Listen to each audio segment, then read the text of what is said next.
All of you, आपका हार्दिक स्वागत है फिजिक्स बाय राघव क्लासेज में। जैसा कि हम पिछले वीडियो में हम डिस्कस कर रहे थे, उसी के आगे उन्हीं क्लासेस को आगे कंटिन्यू करते हैं और नेक्स्ट चैप्टर पे हम डिस्कस करते हैं जिसका नाम है मानव जनन। क्या नाम है? मानव जनन। क्लियर?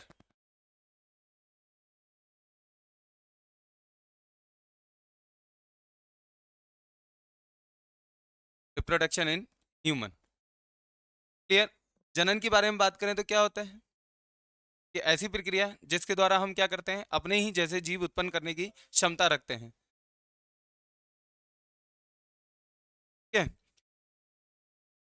बात करें तो अपने ही समान जीव उत्पन्न करने की जो बात करें जीवों में जो क्षमता होती है वो क्या कहलाती है? जनन कहलाती है। ए प्रोसेस इन विच या a capacity in in which new organism या new offspring is develop similar to itself. अपने ही जैसी जीव उत्पन्न करने की जो क्षमता है, हम उसको बात करें तो क्या कहते हैं? जनन। अब बात करें कितने नंबर का चैप्टर है? 4 नंबर का, जिसमें से 2 क्वेश्चन कैसे होंगे? वस्तुनिष्ठ होंगे, ऑब्जेक्टिव टाइप के होंगे, जिसमें half half and half marks के होंगे। एक फिल इन द ब्लैंक्स होगा। क्लियर यहाँ तक? और एक कैसा होगा? वेरी शॉर्ट 1 मार्क्स का, और एक कैसा होगा? शॉर्ट, वो कितने होगा? 1.5 मार्क्स का, 1.5 मार्क्स का। क्लियर यहाँ तक? नेक्स्ट बात करें तो देखो, पहले क्वेश्चन हम जो प्रैक्टिस करने वाले हैं कौन से हैं? Objective type. तो पहला क्वेश्चन है, मानव जनन की प्रक्रियाओं के सही क्रम का चयन कीजिए। मानव जनन की जो प्रक्रिया है, ठीक है, उसमें सीक्वेंस पूछा गया है। तो ह्यूमन रिप्रोडक्शन की हम बात करें तो सबसे पहले क्या होता है? युग्मक जनन होता है। ये प्रोसेस, या हम बात करें कौन कौन सी प्रोसेस जो है वो पार्टी ऑकर्स होती है, या हम बात करें उनका सीक्वेंस क्या होता है जो ह्यूमन रिप्रोडक्शन में कंप्लीट होती है। तो पहला क्या है? गैमेटोजेनेसिस, युग्मक जनन। दूसरा क्या है? सिनगेमी या युग्मक संलयन। हम बात करें तीसरा क्या है? फॉर्मेशन ऑफ, जब आफ्टर द फर्टिलाइजेशन क्या होता है, या हम बात करें फर्टिलाइजेशन हो गया।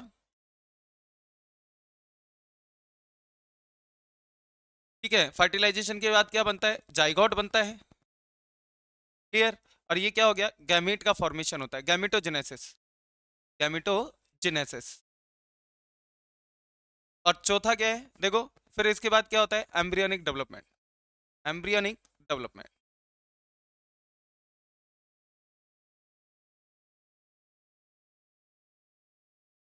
तो ये चारों स्टेप जो है वो सीक्वेंस वाइज है। गैमेटोजेनेसिस, गैमेट का फॉर्मेशन होगा, उसके बाद उनका फ्यूजन होगा, फर्टिलाइजेशन जिसको कहते हैं। आफ्टर फर्टिलाइजेशन क्या बनेगा? जाइगोट बनेगा। युग्मनज का फॉर्मेशन होगा, और उसके बाद उसका क्या होगा? डेवलपमेंट होगा, भ्रूणीय परिवर्तन होगा। तो पहला ऑप्शन राइट है। देखो दूसरे वाले में हम बात करें युग्मनज, ये रॉन्ग है। ठीक है, फर्स्ट स्टेप में क्या आ गया आपका? जाइगोट। थर्ड पॉइंट क्या आ गया इसमें? देखो इसमें फर्स्ट स्टेप क्या आ गया? Embryonic development. ऐसा नहीं होता है। फिर इसमें हम बात करें तो देखो गैमेट फ्यूजन आ गया, युग्मक संलयन, ऐसा भी नहीं होता है। तो ये तीनों ऑप्शन जो है वो आपके क्या है? गलत है। तो फर्स्ट ऑप्शन आपका is the correct answer. Clear? Next हम बात करें सेकंड क्वेश्चन। सेकंड क्वेश्चन क्या है? निम्नलिखित में से कौन सी महिलाओं में बंधकरण की प्रक्रिया है?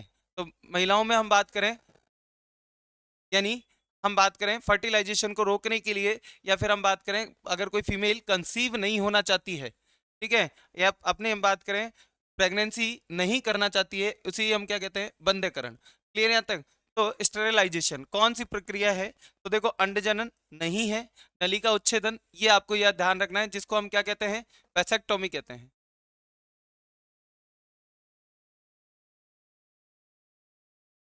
क्लियर? और एक और चीज है, मेल में हम बात करें तो क्या कहते हैं? टूबेक्टोमी। तो टूबेक्टोमी का मतलब क्या हो गया? शुक्रवाहिनी को आपने कट किया और कट करके बांध दिया। इसमें हम क्या करते हैं? नलिका उच्छेदन में ओविडक्ट को कट करके क्या करते हैं? बांध देते हैं। यानी अंडवाहिनी को कट किया और उसको कट करके क्या कर दिया जाता है? बांध दिया जाता है। तो इसके दौरान हम बात करें तो बंधकरण के लिए क्या किया जाता है? नलिका उच्छेदन का। लीडिंग कोशिकाओं द्वारा स्रावित हार्मोन, ये इंपॉर्टेंट भी है, ध्यान रखना है आपको कि लीडिंग कोशिकाएं क्या होती है? ऐसी कोशिकाएं जो कहाँ होती है? सेमनीफेरस ट्यूब्यूल के बीच में पाई जाती है। पाई जाती है सेमनीफेरस ट्यूब्यूल के बीच में, यहाँ इस तरीके की। क्लियर? इन्हें हम क्या कहते हैं? Leydig cells. इसके अलावा इनका दूसरा नाम क्या है? इंटरस्टीडियल सेल्स। इंटरस्टीडियल सेल्स, ठीक है, अंतराली कोशिकाएं भी कहते हैं। इनके द्वारा जो हार्मोन है वो उसका क्या नाम है? टेस्टोस्टेरोन। क्या नाम है? टेस्टोस्टेरोन। हार्मोन का क्या होता है? स्त्रावण।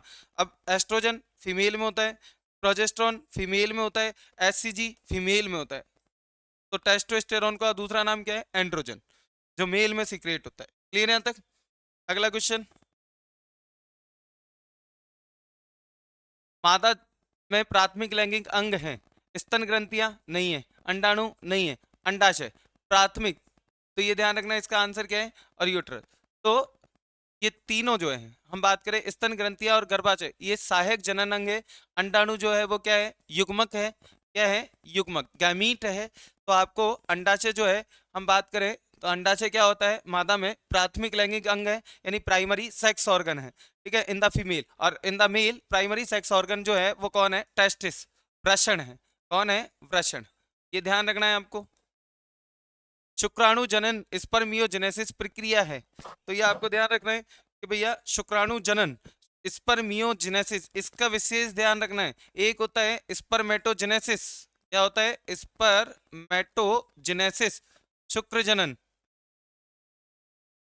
जेनेसिस, उसको हम बोलते हैं क्या? शुक्र जनन।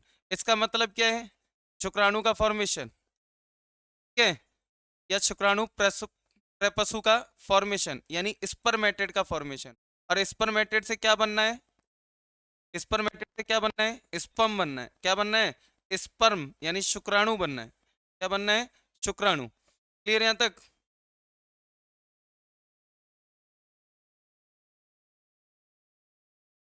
शुक्राणु का फॉर्मेशन। तो आपको ये ध्यान रखना है कि स्पर्मेटेड, स्पर्मेटेड का मतलब शुक्राणु प्रसु से किसका बनना? स्पर्म, यानी शुक्राणु का बनना क्या कहलाता है? स्पर्मियोजेनेसिस, यानी शुक्राणु जनन। इसी का दूसरा नाम क्या है? स्पर्मेटोलियोसिस। ये भी ध्यान रखना है, स्पर्मेटोलियोसिस भी कहते हैं इसको। क्या कहते हैं? स्पर्मेटोलियोसिस या स्पर्मियोजेनेसिस। ठीक है, तो इसमें देख रखा है, देखो कौन सा ऑप्शन है? चौथा, शुक्राणु प्रपसु यानी स्पर्मेटेड। स्पर्मेटेड, स्पर्मेटेड से किसका फॉर्मेशन? स्पर्म। स्पर्म का फॉर्मेशन जो है वो क्या कहलाता है? स्पर्मियोजेनेसिस या शुक्राणु जनन। नेक्स्ट हम बात करें तो अगला क्वेश्चन क्या है? नर जनन तंत्र से संबंधित नहीं है, मेल रिप्रोडक्टिव सिस्टम से कौन सा ऑर्गन जो है वो रिलेटेड नहीं है? तो टेस्टिस मेल में होता है, पेनिस यानी शिश्न मेल में होता है, शुक्राशय भी कहाँ होता है? शुक्राशय भी मेल में होता है। और दूसरा अगला क्या है? भक्षेप, क्लाइटोरिस, क्लाइटोरिस ये कहाँ होता है? फीमेल का पार्ट। ये किसका पार्ट है? फीमेल का। तो इसका आंसर क्या है? फोर्थ है। ठीक है, एक्रोसोम का संबंध निम्न क्रिया से है। तो एक्रोसोम, एक्रोसोम क्या होता है? एक्रोसोम को आपको ध्यान रखना है कि ये किस में प्रेजेंट होता है? स्पर्म में होता है। किस में होता है? स्पर्म। और इसमें क्या प्रेजेंट होते हैं? स्पर्म लाइसीन होते हैं। क्या होते हैं? Sperm lysine. स्पर्म लाइसीन जो होते हैं वो ऐसे हाइड्रोलाइटिक एंजाइम्स होते हैं जो आपके क्या करते हैं? एग मेम्ब्रेन को तोड़ने का काम करते हैं। क्या करते हैं? ड्यूरिंग द फर्टिलाइजेशन, जब क्या होता है? गैमेट का फ्यूजन होता है तो उसमें तोड़ने का काम करते हैं।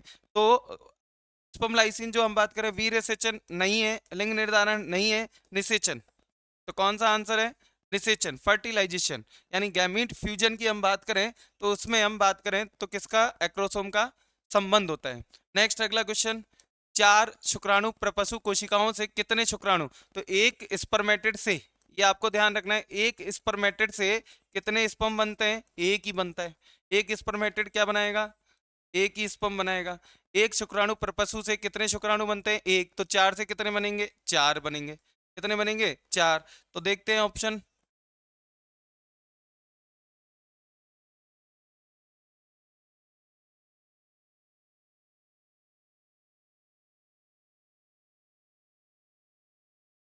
ऑप्शन है इसमें अपना चार, ये रहा। बाकी ये सारे गलत है। क्लियर यहाँ तक? जरायुज प्राणु, जरायुज का मतलब बीवी पैरस, बीवी पैरस। और बीवी पैरस हम किन्हें कहते हैं? जो डायरेक्टली क्या करते हो? बर्थ टू दी चाइल्ड या बेबी, जो सीधे बच्चों को क्या करते हैं? जन्म देते हैं। ठीक है, वो क्या कहलाते हैं? आपके बीवी पैरस कहलाते हैं। तो फ्रॉग एग देता है, रेप्टाइल या हम बात करें स्नेक, वो भी एग देता है, बर्ड्स एग देती है। तो अब फोर्थ ऑप्शन है उपरोक्त में से कोई नहीं। तो ये सारे गलत है, सारे ओवी पैरस है। कैसे हैं ये? ओवी पैरस अंडायुज प्राणी है जो सीधे क्या करते हैं? बच्चों को जन्म ना देकर क्या करते हैं? एग ले करते हैं। क्या करते हैं? एग लेइंग का काम करते हैं। मानव में शुक्राणु एलिंग गुणसूत्र होते हैं। तो आपको पता होना चाहिए कि स्पर्म में टोटल नंबर ऑफ क्रोमोसोम्स कितने होते हैं? 23, क्योंकि हैप्लॉइड स्ट्रक्चर है, अगुणित संरचना है। कैसी स्ट्रक्चर है? हैप्लॉइड, अगुणित संरचना है। ठीक है, अब इसमें कौन से पूछे हैं, तो आपको ये पता होना चाहिए कि कौन से, होमोलोगस क्रोमोसोम, एलिंग, होमोलोगस। तो आपको ध्यान रखना चाहिए कि एक सेक्स क्रोमोसोम होता है इसमें, कौन सा? वाई। तो होमोलोगस क्रोमोसोम कितने हैं? Number of 22, 22। 22 जो है वो कैसे होते हैं? अगुणित गुणसूत्र होते हैं। तो ये ध्यान रखना है। शुक्राणु एवं अंडाणु का संलयन होता है, कहाँ होता है? ये इंपॉर्टेंट क्वेश्चन भी है।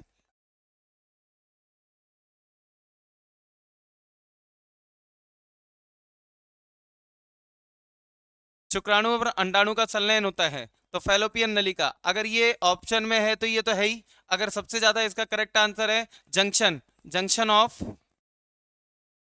Of ampulla, ampulla and isthmus, isthmus region. ठीक है, अंडवाहिनी में, अंडवाहिनी की हम बात करें तो 3 पार्ट में बांटा जाता है फैलोपियन ट्यूब को, या हम बात करें ओविडक्ट को, कितने पार्ट में बांटा गया है, कितने पार्ट्स में डिवाइड किया गया है? 3 पार्ट्स में। फर्स्ट पार्ट जो होता है वो इन्फंटिबुलम कहते हैं, सेकंड पार्ट जो है वो उसका क्या कहलाता है? एम्पुला कहलाता है, और थर्ड पार्ट जो है वो क्या कहलाता है? इस्थमस। क्लियर यहाँ तक? तो ऑप्शन, अगर आपके ऑप्शन के अकॉर्डिंग आंसर करना है, अगर हम बात करें कि इसका संलयन यानी क्या हो गया, फर्टिलाइजेशन। आपसे ये भी पूछा जा सकता है कि फर्टिलाइजेशन की जो प्रोसेस है वो कहाँ होती है? इनके जो फ्यूजन है गैमिट्स का, स्पर्म और ओवम का, वो कौन सी प्रोसेस कहलाती है? फर्टिलाइजेशन कहते हैं इसे। क्लियर? तो फैलोपियन ट्यूब, फैलोपियन ट्यूब नहीं हो तो आंसर क्या हो सकता है? एम्पुला भी हो सकता है, और सबसे ज्यादा करेक्ट आंसर कौन सा होगा? Junction of the ampulla and isthmus, जहां पर इस्थमस और एम्पुला दोनों जो पार्ट है वो आपके क्या होते हैं? जुड़ते हैं, उसी जगह पर क्या होता है? आपके फर्टिलाइजेशन की प्रोसेस होती है। क्लियर यहाँ तक? नेक्स्ट, शुक्र जनन नलिका में पोषक कोशिकाएं पाई जाती हैं। तो शुक्र जनन नलिका यानी सेमनीफेरस ट्यूब्यूल, किसकी बात कर रहे हैं? Seminiferous tubule. तो आपको ये ध्यान रखना है। और सेमनीफेरस ट्यूब्यूल की हम बात करें तो कौन है? सर्टोली सेल्स, जो आपके क्या करती है? न्यूट्रिशन प्रोवाइड करवाती हैं, किनको? न्यूट्रिशन प्रोवाइड करवाती हैं आपकी किसको? डेवलपिंग स्पर्म को। किसको? डेवलपिंग स्पर्म को। तो इसका आंसर क्या होगा आपका? Sertoli cells. न्यूट्रिटिव सेल्स कौन सी है? पोषक कोशिकाएं कौन सी है सेमनीफेरस ट्यूब्यूल में? तो सर्टोली सेल्स है। कौन सी है? Sertoli sales. प्रोस्टेट ग्रंथि के स्त्राव का कार्य है, what is the function of prostatic fluid? ठीक है, प्रोस्टेटिक फ्लूइड का काम क्या है? तो ये आप बात करें तो इसकी जो मोबिलिटी है, इसकी जो एक्टिविटी है, क्या है? स्पर्म की, इसको क्या करता है? ये इंक्रीज करता है। क्या करता है? इंक्रीज। तो इसकी गतिशीलता या हम बात करें क्रियाशीलता को बढ़ाने का काम करता है। कौन करता है? Prostatic fluid. ठीक है, of the prostate gland. Next हम बात करें, प्रोस्टेट ग्लैंड जो है के नीचे स्थित होता है, किसके नीचे स्थित होता है? तो आपको ध्यान होना चाहिए कि प्रोस्टेट ग्लैंड जो है वो किसके? सेमिनल वेसाइकल के नीचे पाई जाती है। कहाँ होती है? सेमिनल वेसाइकल, यानी शुक्राशय, जिससे क्या निकलता है? आपका शुक्र द्रव निकलता है। तो आपको पता होना चाहिए कि सीमन, वीर्य, वीर्य बनाने के लिए आपके 4 पॉइंट काम आते हैं। ठीक है, मोस्टली हम बात करें शुक्र द्रव, दूसरा कौन सा होता है? प्रोस्टेटिक फ्लूइड या सेमिनल फ्लूइड कह सकते हो आप इसके लिए। और इसके लिए हम बात करें तो प्रोस्टेटिक फ्लूइड यानी प्रोस्टेट द्रव, और तीसरा क्या हो गया? स्पर्म हो गया, और चौथा जो है आपका बल्बो यूरिथ्रल ग्रंथि होती है। ठीक है, बल्बो यूरिथ्रल ग्लैंड, जिसे एक अल्कलाइन सब्सटेंस रिलीज होता है। तो ये चारों के सिक्रेशन मिलकर आपके क्या बनाते हैं? सीमन बनाते हैं। क्या बनाते हैं? सीमन। और सीमन जो है वो आपके क्या होता है? स्पर्म को मोबिलिटी और उसकी क्रियाशीलता को बढ़ाने के लिए रेस्पॉन्सिबल होता है। नेक्स्ट हम बात करें वृषण कोश में। देखो, वृषण कोश में यानी स्क्रोटम सैक, किसकी बात कर रहे हैं? Scrotum sac. ठीक है, टेम्परेचर जो है वो कितना कम होता है? तो यहाँ पर आपको पता होना चाहिए कि 2 से 2.5 डिग्री सेल्सियस। ठीक है, इतना कम होता है। तो टोटल बॉडी का टेम्परेचर कितना होता है? 37 डिग्री सेल्सियस होता है। इसमें से इतना कम कर दो तो यहाँ पर आपको दे रखा है ऑप्शन में 2 डिग्री सेल्सियस। इसके लमसम जो वैल्यू है उसी के हम टिक करेंगे। तो 2 डिग्री सेल्सियस जो है, 2 से 2 टू 2.5 डिग्री सेल्सियस जो है वो ताप बॉडी का टेम्परेचर जो है, उस बॉडी के टेम्परेचर से स्क्रोटम सैक का जो टेम्परेचर है वो क्या होता है? कम होता है। नेक्स्ट हम क्वेश्चन की बात करें तो अगला देखो,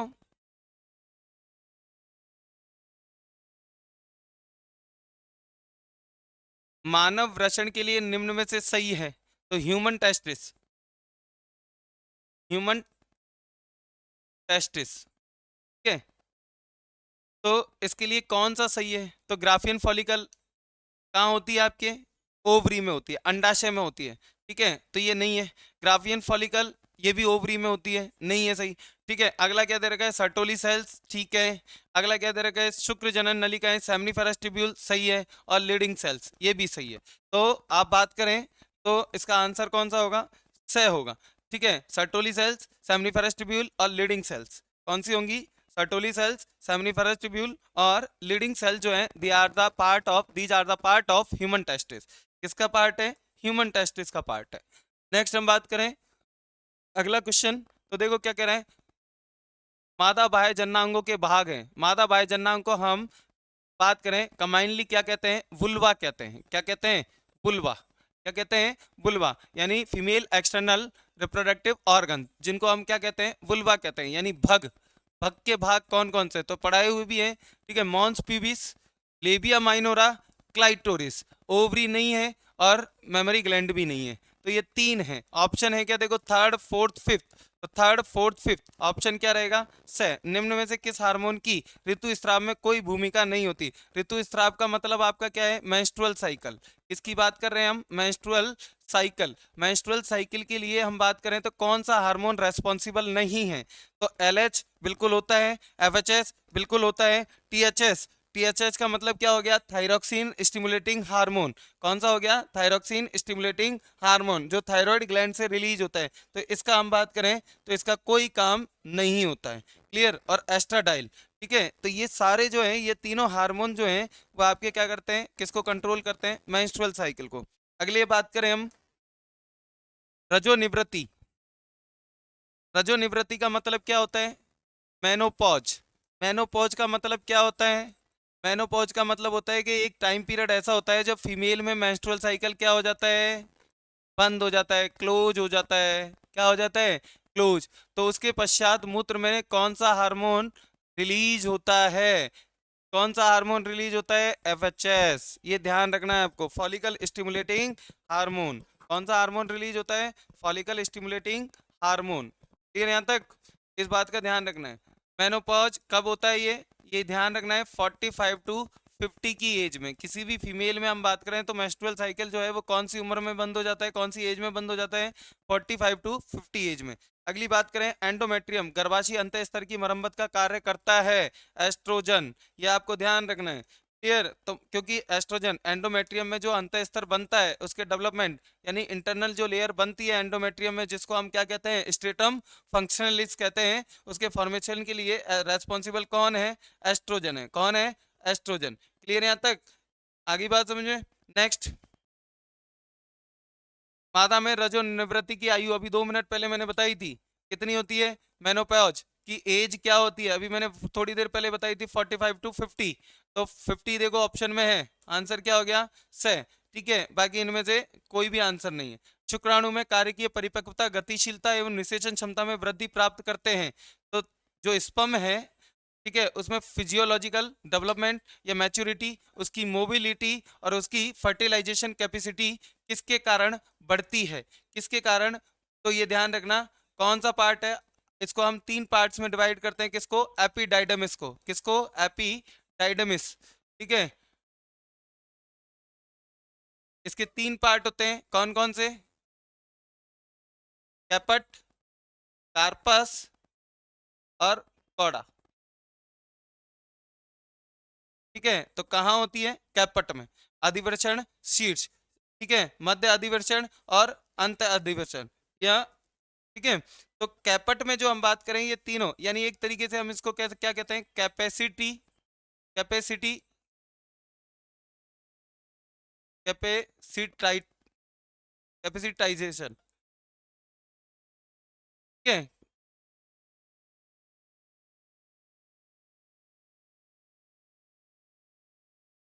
कैपेसिटाइजेशन, ठीक है, ये ध्यान रखना। योग्यता अर्जन कहते हैं, क्या कहते हैं इसको हिंदी में, योग्यता अर्जन। ठीक है। तो स्पर्म का जो योग्यता अर्जन है, कैपेसिटाइजेशन है, वो दो जगह होता है। एक तो एपिडाइडमिस में होता है। कहाँ होता है? एपिडाइडमिस। एपिडाइडमिस कौन सा पार्ट में होता है? तो आपको ध्यान रखना है कैपट।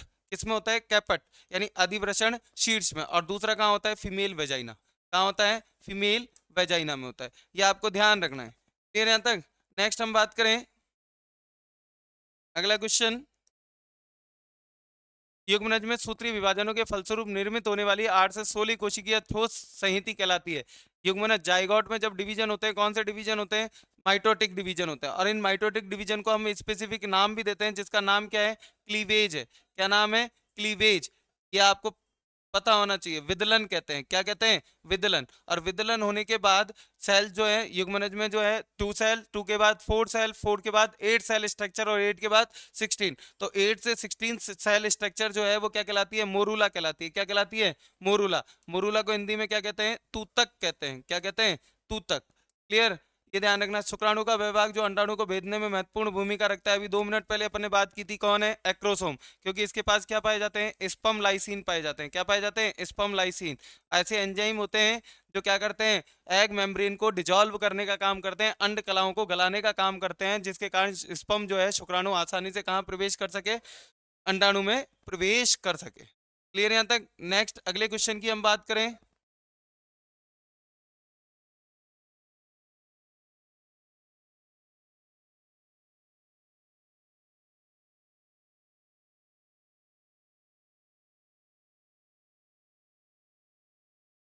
अगला क्वेश्चन क्या कहता है, देखो।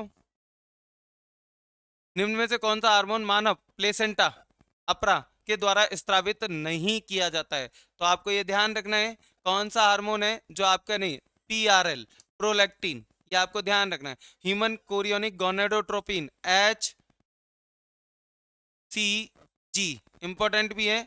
ये एस्ट्रोजन भी प्लेसेंटा से निकलता है, प्रोजेस्ट्रॉन भी प्लेसेंटा से निकलता है। सम अमाउंट ऑफ एस्ट्रोजन और प्रोजेस्ट्रॉन। वैसे तो आपको पता है कि कार्पस ल्यूटियम से निकलता है। कहाँ से निकलता है? ये कार्पस ल्यूटियम। और एस्ट्रोजन कहाँ से निकलता है? ग्राफियन फॉलिकल या ओवरी की हम बात करें तो वहां से निकलता है। लेकिन कुछ मात्रा में अपरा भी इसको क्या करता है? सिक्रेट करता है। लेकिन प्रोलैक्टिन जो है वो कहाँ से निकलता है? आपका पिट्यूटरी ग्लैंड, प्यूस ग्रंथि से रिलीज होता है। कहाँ से निकलता है? पिट्यूटरी ग्लैंड से रिलीज होता है। तो आपको ध्यान रखना है कि अपरा से कौन सा हार्मोन नहीं निकलता? पिट्यूटरी, वो सॉरी, प्रोलैक्टिन हार्मोन नहीं निकलता। भ्रूण की प्रथम गतिशीलता एवं उसके सिर पर बाल गर्भावस्था के कौन से माह में देखे जा सकते हैं? 5वें माह में। बाल कब निकलेंगे? तो आपको ध्यान होना चाहिए कि कौन सा मंथ है? 5th month. ठीक है। और फर्स्ट मंथ में आपका क्या बन जाता है? हार्ट का फॉर्मेशन हो जाता है। ठीक है। और 5th मंथ में आपकी हम बात करें उसकी मोबिलिटी, यानी हाथ पैरों में, फिंगर्स में मूवमेंट होने चालू हो जाती है और सर पर क्या आ जाते हैं? बाल आ जाते हैं। वो कौन से मंथ में आते हैं? 5वें मंथ में। देखो, H C G human chorionic gonadotropin, HPL human prolactin,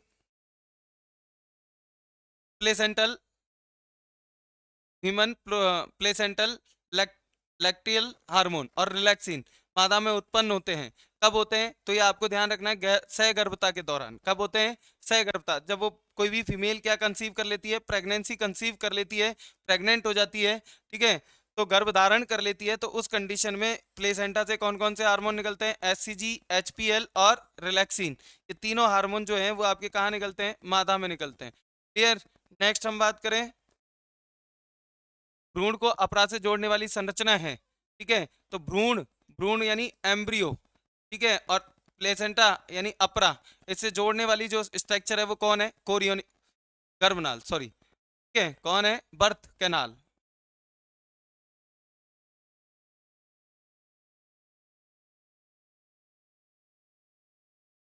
अब देखो, ये कह रहा है कि एम्ब्रियो का कौन सा भाग है जो प्लेसेंटा से जोड़ता है? तो ये ध्यान रखना, कौन है? फिटल नाल। ठीक है, फिटल ट्यूब और या गर्भनाल। लेकिन अगर आपसे यहाँ पूछे कि मादा या मदर, माता, मदर का कौन सा भाग है जो अपराध से जुड़ता है? तो वो ये ध्यान रखना, कॉरियोनिक मेम्ब्रेन। कौन है? Chorionic membrane. या कॉरियोनिक ब्लाई का फॉर्मेशन होता है, इसी मेम्ब्रेन से होता है फिंगर लाइक प्रोजेक्शन, जो आपकी माता के कहाँ से निकलती है? कॉरियोनिक रीजन से निकलती है और किससे जोड़ती है? अपरा से जोड़ती है। नेक्स्ट हम बात करें तो अगला question, fill in the blanks. ठीक है। 8 to 16 कोरक खंडों वाले भ्रूण को क्या कहते हैं? अभी थोड़ी देर पहले अपन ने बात की थी, मोरूला या तूतक कहते हैं। लीडिंग कोशिकाओं पर कार्य करता है, जो कि लीडिंग सेल्स ठीक है, पर कार्य करता है, जो कि एंड्रोजन के संश्लेषण स्राव को क्या करता है, उद्दीपित करता है। तो ऐसा कौन सा हार्मोन है जो लीडिंग कोशिकाओं को या लीडिंग सेल्स को स्टिमुलेट करता है और उनसे निकलने वाले, जो हम बात करें टेस्टोस्टेरोन, उसको क्या करता है, स्टिमुलेट करता है। तो आपको ध्यान रखना है एलएच, ल्यूटिनाइजिंग हार्मोन, जो आपके कहाँ से निकलता है, पिट्यूटरी ग्लैंड से निकलता है। वो इन सेल्स को क्या करता है, लीडिंग सेल्स को स्टिमुलेट करता है और इन सेल से किसको रिलीज करवाता है, टेस्टोस्टेरोन। भ्रूण के अंतरोपण कि यानी भ्रूण का क्या हो जाए, एम्ब्रियो का क्या हो जाए, इम्प्लांटेशन होता है, तो उसके बाद जो इसमें ट्रोफोब्लास्ट पर उंगली नुमा, ट्रोफोब्लास्ट का मतलब हम बात करें तो पोष कोरक पर अंगुली नुमा संरचनाएं उभरती हैं, जिन्हें हम क्या कहते हैं, जरायु अंकुरक या कोरियोनिक विलाई। अभी 2 मिनट पहले अपन ने बात की थी, ठीक है, क्या कहते हैं, कोरियोनिक विलाई या जरायु अंकुरक कहते हैं। नेक्स्ट क्वेश्चन की हम बात करें तो मानव में सहगर्भता की औसत अवधि 9.5 महीने होती है, जिसे क्या कहते हैं, गर्भ अवधि, प्रेगनेंसी पीरियड, जेस्टेशन पीरियड कहते हैं। क्या कहते हैं इसको, जेस्टेशन पीरियड कहते हैं। जो कितनी होती है, 9.5 माह, 9.5 महीने, या फिर हम बात करें 9 मंथ 10 दिन, या हम बात करें डेज की बात करें तो ये भी ध्यान रखना है, ये अलग अलग हो सकती है, ये ध्यान रखना। और लेक एवरेज माने तो 280 डेज, कितनी होती है, 280 दिन की होती है। तो 280 दिन के अकॉर्डिंग हम बात करें तो 9 मंथ 10 डेज, ज़्यादा भी हो सकती है और कम भी हो सकती है। मादा प्राइमेट्स के जनन चक्र को हम क्या कहते हैं, मेंस्ट्रुअल साइकिल कहते हैं। क्या कहते हैं, मेंस्ट्रुअल। और प्राइमेट्स को अगर छोड़ दें, किसको छोड़ दें, प्राइमेट्स को, तो इसके अलावा हम बात करें तो मैमल्स में प्राइमेट्स को छोड़कर, प्राइमेट्स एक ऑर्डर है, अगर इसको छोड़ दें तो मैमल्स की जितनी भी फीमेल्स हैं उनमें कौन होता है, ऊस्ट्रस साइकिल होता है। कौन सा होता है, ऊस्ट्रस, मध्य चक्र जिसको कहते हैं हम, क्या कहते हैं, मध्य चक्र, ऊस्ट्रस। लेकिन प्राइमेट्स, मैमल्स का एक ऑर्डर कौन सा है, प्राइमेट। प्राइमेट में हम बात करें तो इनकी फीमेल में कौन होता है, मेंस्ट्रुअल साइकिल। और प्राइमेट ऑर्डर को छोड़कर जो अदर ऑर्डर्स हैं उनमें हम बात करें तो कौन सा होता है, ऊस्ट्रस, यानी मध्य चक्र होता है, ऊस्ट्रस साइकिल होता है। फिर यहाँ तक। नेक्स्ट हम बात करें तो अगला जो फिल इन द ब्लैंक्स है वो क्या है, देखो, एक परिपक्व पुटक यानी ग्राफियन फॉलिकल से ओ ओव्यूल या अंडाणु के मोचित होने की प्रक्रिया क्या कहलाती है, ओवुलेशन कहते हैं, अंडोत्सर्ग कहते हैं। कि एक परिपक्व ग्राफियन फॉलिकल फटेगी और फट कर क्या की, ओवरी की जो वॉल है उसके पास आकर उससे क्या निकाल देगी, सेकेंडरी ओसाइट, जोना पैलिसिडा वाली स्ट्रक्चर्स को रिलीज कर देगी। से हम क्या कहते हैं, एग कहते हैं, अंडाणु। और इस क्रिया को हम क्या कहते हैं, ओवुलेशन, अंडोत्सर्ग कहते हैं, जो लगभग कब होती है, आतर मेंस्ट्रुअल साइकिल के कौन से ठीक 14वें दिन, 14 डे होती है। कौन से दिन होती है, 14 डे, 14वें दिन होती है। क्लियर यहाँ तक, इसका ध्यान रखना है। नेक्स्ट, मासिक धर्म। देखो, मानव में गर्भाशय की आकृति कैसी होती है, उल्टे नाशपति के समान होती है। कैसी होती है, उल्टे नाशपति के, ठीक है, इन्वर्टेड पियर शेप होती है, ऐसे उल्टी। क्लियर यहाँ तक। ऊपर का जो पार्ट है वो ब्रॉड होता है और नीचे का जो पार्ट होता है वो कैसा होता है, नैरो होता है, इसलिए कैसा होता है, उल्टी नाशपति के समान, ठीक है, इन्वर्टेड पियर शेप होती है। मासिक धर्म के दौरान गर्भाशय के स्तर पर क्रमिक परिवर्तन होते हैं, जिस कौन सी लेयर में होते हैं, तो वो एंडोमेट्रियम, एंडोमेट्रियम। एंडोमेट्रियम जो है वो क्या होता है, यूट्रस का इनरमोस्ट पार्ट होता है। कौन सा होता है, इनरमोस्ट। हम बात करें यूट्रस में 3 लेयर होती है, कौन कौन सी, ठीक है, एपीमेट्रियम, मायोमेट्रियम और एंडोमेट्रियम। सबसे बाहर एपीमेट्रियम, मध्य में एंडोमेट्रियम, मायोमेट्रियम, और सबसे अंदर कौन सी होती है, एंडोमेट्रियम। क्लियर यहाँ तक, तो ये आपको ध्यान रखना है, ठीक है। नेक्स्ट हम बात करें, कोशिकाएं विकासशील शुक्राणुओं को पोषण प्रदान करती हैं, सर्टोली सेल्स। क्या आपको मैंने बताया था कि जो मेल हम बात करें, सेमनीफेरस ट्यूब्यूल की बात करें, तो उसमें जो सर्टोली सेल्स हैं उनका काम क्या होता है, न्यूट्रिशन प्रोवाइड करवाती है। किसको करवाती है, डेवलपिंग स्पर्म को। मांसपेशियों में निर्मित गर्भाशय के मध्य स्तर को कहते हैं मायोमेट्रियम, ठीक है, मांसपेशियों से निर्मित। और इसी लेयर में आपको ध्यान रखना है कि जब मादा, कब मादा की हम बात करें तो क्या करती है, किसी भी बेबी को बर्थ करती है, क्या करती है, बर्थ, ठीक है, उसका जन्म, प्रेगनेंसी कंसीव होने के बाद उसका जो जेस्टेशन पूरा पूर्ण होने के बाद जब बेबी क्या हो जाता है, पूर्ण रूप से डेवलप हो जाता है, विकसित हो जाता है, तो मादा क्या करती है, उसे अपने शरीर से रिलीज करती है। तो उससे पहले मादा के शरीर में क्या होते हैं, कॉन्ट्रेक्शंस होते हैं, संकुचन होते हैं। यूट्रस में क्या होते हैं, संकुचन। तो गर्भाशय में क्या होते हैं, संकुचन, कॉन्ट्रेक्शन होते हैं। और इन कॉन्ट्रेक्शंस के लिए रेस्पॉन्सिबल, अगर आपसे पूछा जाए कि गर्भाशय के कौन से स्तर में संकुचन होते हैं, तो आपको ध्यान रखना है कौन सा है, मायोमेट्रियम। कौन सा है, मायोमेट्रियम, ठीक है। तो ये आपको ध्यान रखना है। नेक्स्ट हम बात करें अगले क्वेश्चन की, देखो अंडवाहिनी का कीप नुमा भाग जो अंडाशय के समीप स्थित होता है क्या कहलाता है? इनफंडिबुलम। ये अपन बात कर ही चुके हैं, ठीक है। हार्मोन गर्भाशय संकुचन को प्रेरित करता है, कौन सा हार्मोन है? ऑक्सीटोसिन। और इन गर्भाशय संकुचन को हम एक नाम देते हैं, यूट्रस कॉन्ट्रैक्शन को हम एक नाम देते हैं क्या? Labour pain. क्या कहते हैं? लेबर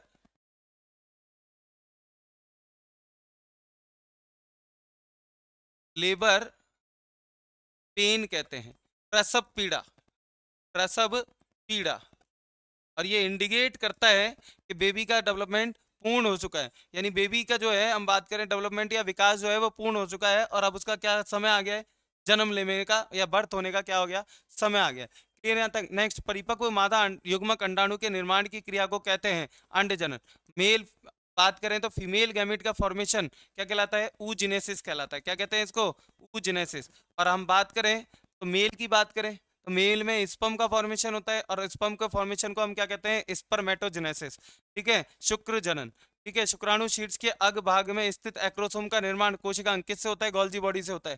किससे होता है? गोल्जी बॉडी से। आपको ये ध्यान रखना है, किससे होता है? गोल्जी बॉडी से होता है। एक्रोसोम का जो फॉर्मेशन होता है वो किससे होता है? Golgi body. शुक्राशयी तरल में प्रोस्टाग्लैंडिन्स, स्कंदक प्रोटीन एवं शर्करा भी पाई जाती है, कौन सी होती है? फ्रक्टोज।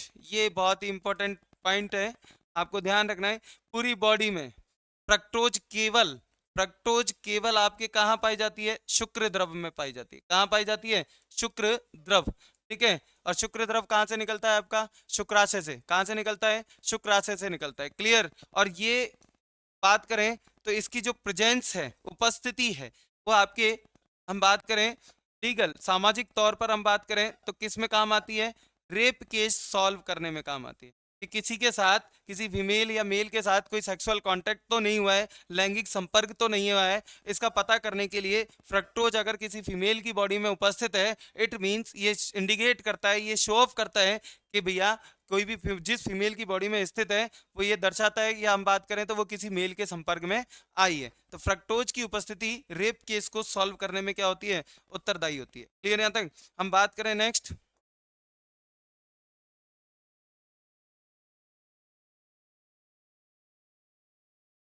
शर्करा भी पाई। ठीक है, मादा मानव में प्रथम बार ऋतुस्राव होने को क्या कहते हैं? मेनार्क कहते हैं। क्या कहते हैं? मेनार्क। और मेनार्क जो है वो कौन सी एज में चालू होता है? 12 से 14, फर्स्ट ब्लीडिंग फेज।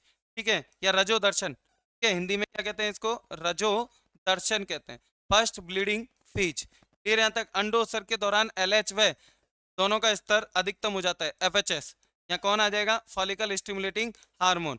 लेकिन इसके दोनों में से कंपैरिजन पूछे तो एलएच ज्यादा होता है, और एलएच का एकदम से बढ़ना क्या कहलाता है? एलएच सर्ज कहते हैं। क्या कहते हैं इसको? LH surge. और कब बढ़ता है ये? ओवुलेशन के टाइम। दोनों बढ़ते हैं, लेकिन ये ज्यादा बढ़ता है, ये थोड़ा कम बढ़ता है। क्लियर यहाँ तक?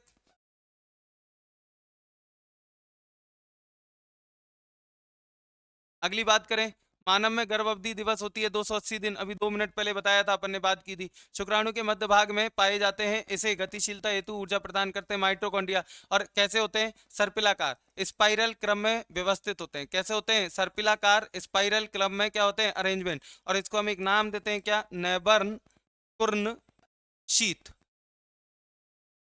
आक्षद शीत। क्या कहते हैं इसको? नैवन कुंड शीत कहते हैं। अंड जनन की क्रिया के अंतर्गत एक द्विगुणित कोशिका अंडाणु उत्पन्न करती है। अंड जनन क्रिया के अंतर्गत एक द्विगुणित कोशिका कितने अंडाणु? तो एक द्विगुणित कोशिका से एक ही अंडाणु बनता है, और तीन क्या बनती है? पोलर बॉडी बनती है। क्या बनती है? पोलर बॉडी या ध्रुवीय काय बनती है। क्या बनती है? ध्रुवीय काय। तो और तीनों क्या हो जाती है? नष्ट। ठीक है, द्वितीय गुसाइट अपने चारों ओर नामक नई झिल्ली का निर्माण करता है, जिसका नाम क्या है? Zona pellucida. ठीक है, ये आपको ध्यान रखनी है। और इसके बाहर क्या होती है? जोना पेलुसिडा के बाहर क्या होती है? कोरोना रेडिएटा होती है। वीर्य का निर्माण शुक्राशयी तरल एवं प्रोस्टेटिक, ठीक है, द्वारा होता है। आपने बात की थी सीमन। सीमन में कौन कौन होते हैं? प्रोस्टेट फ्लूइड होता है, शुक्र सेमिनल फ्लूइड होता है, शुक्राशयी तरल होता है, और साथ में कौन होता है? स्पर्म होते हैं। कौन होते हैं? स्पर्म। तो ये तीनों ध्यान रखना। ठीक है, इसमें प्रोस्टेटिक फ्लूइड और स्पर्म दोनों ऑप्शन भी आ सकते हैं। क्लियर यहाँ तक? नेक्स्ट हम बात करें,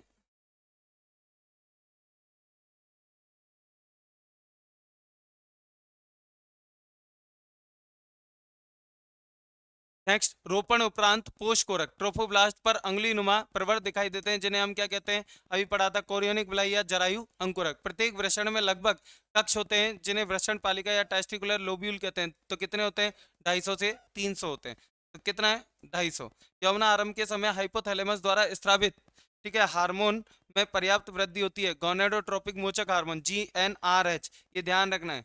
ठीक है, यौवना आरंभ जब होना है तो उसके समय हाइपोथैलेमस द्वारा एक हार्मोन रिलीज होता है, जो क्या नाम है उसका? गोनेडोट्रोपिक रिलीजिंग हार्मोन, जो आपके FHS और LH किसके स्टिमुलेट करेगा? पिट्यूटरी ग्लैंड से इन दोनों के सिक्रेशन को।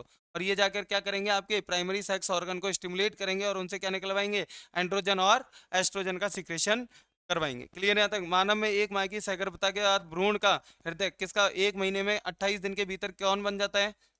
सबसे पहला ऑर्गन कौन बनता है? हार्ट बनता है। कौन सा बनता है? हार्ट। कितने दिन में बन जाता है? 28 दिन में बन जाता है। कितने दिन में?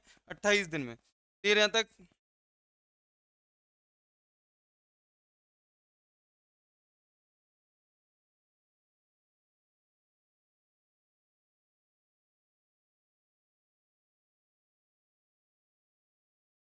अगला क्वेश्चन देखें। शुक्राणु जनन की प्रक्रिया नियमन में शामिल होने वाले नाम बताइए। कौन है? LH और FHS। स्पर्मेटोजेनेसिस की क्रिया को कौन कंट्रोल करता है? तो ल्यूटिनाइजिंग हार्मोन और फॉलिकल स्टिमुलेटिंग हार्मोन। एक किशोर लड़के में यौवना आरंभ के समय किस हार्मोन का स्राव काफी अधिक हो जाता है? तो GnRH। ये रिलीज होगा कहाँ से? हाइपोथैलेमस से। ये किसको रिलीज करेगा? LH और FHS को रिलीज करेगा। और LH FHS हम बात करें तो किसको करेंगे? एंड्रोजन। एंड्रोजन का मतलब हम बात करें तो किसकी बात कर रहे हैं? टेस्टोस्टेरॉन। किसकी बात कर रहे हैं? टेस्टोस्टेरॉन। तो टेस्टोस्टेरॉन का स्त्रावण बढ़ जाएगा। क्लियर? तो चालू कहाँ से हुआ? GnRH। क्लियर यहाँ तक? ये बढ़ेगा तभी ये सारी चीजें बढ़ेंगी। गर्भाशयी भित्ति कितने स्तरों की बनी होती है? नाम लिखिए। 3 स्तर होते हैं। ट्राई लेयर्ड होती है। आउटर लेयर को हम क्या कहते हैं? पेरीमेट्रियम या एपीमेट्रियम कहते हैं। ये भी ध्यान रखना है आपको। एपीमेट्रियम भी कह सकते हैं। ठीक है। मिडिल लेयर को हम क्या कहते हैं? मायोमेट्रियम। और इनर मोस्ट लेयर को क्या कहते हैं? एंड्रोमेट्रियम। क्या कहते हैं? एंड्रोमेट्रियम। नेक्स्ट हम बात करें, सहगर्भता के उत्तरार्ध की अवधि में अंडाशय द्वारा स्रावित हार्मोन का नाम लिखिए। सहगर्भता, प्रेगनेंसी टाइम की बात करें, ठीक है, तो अंडाशय द्वारा हार्मोन, कौन सा हार्मोन? सहगर्भता के उत्तरार्ध यानी बाद की हम बात करें तो कौन सा हार्मोन निकलता है? रिलैक्सिन। ये इंपॉर्टेंट भी है, आपको ध्यान भी रखना है। रिलैक्सिन जो है वो प्रेगनेंसी को क्या बनाता है? सुगम बनाता है, इजी बनाता है। क्लियर यहाँ तक? जो आपके मैंने बताया भी था कि जो आपकी हम बात करें, ये जो पॉइंट है कौन सा? Pelvic region. इसमें आपकी एक बॉन होती है जिसका नाम है पेल्विक गडल। कौन सी है? पेल्विक गडल होती है। कौन सी होती है? पेल्विक। और पेल्विक गडल जो है, ठीक है, इसके 3 पार्ट होते हैं। और कौन कौन से होते हैं? प्यूबिस, ठीक है, इलियम, इस्चियम और प्यूबिस। प्यूबिस आगे जाकर ऐसे जॉइंट हो जाती है फ्रंट में, और इस जॉइंट को हम क्या कहते हैं? प्यूबिक सिम्फाइसिस कहते हैं। तो इस जॉइंट के लिगामेंट्स को क्या करती है? ये रिलैक्स करने का काम करता है, जिससे ये जॉइंट क्या हो जाता है? लूज, और उससे प्रेगनेंसी क्या हो जाती है? इजी हो जाती है। इस हार्मोन का नाम क्या है? रिलैक्सिन। जो कहाँ से निकलता है? ओवरी से निकलता है। कब निकलता है?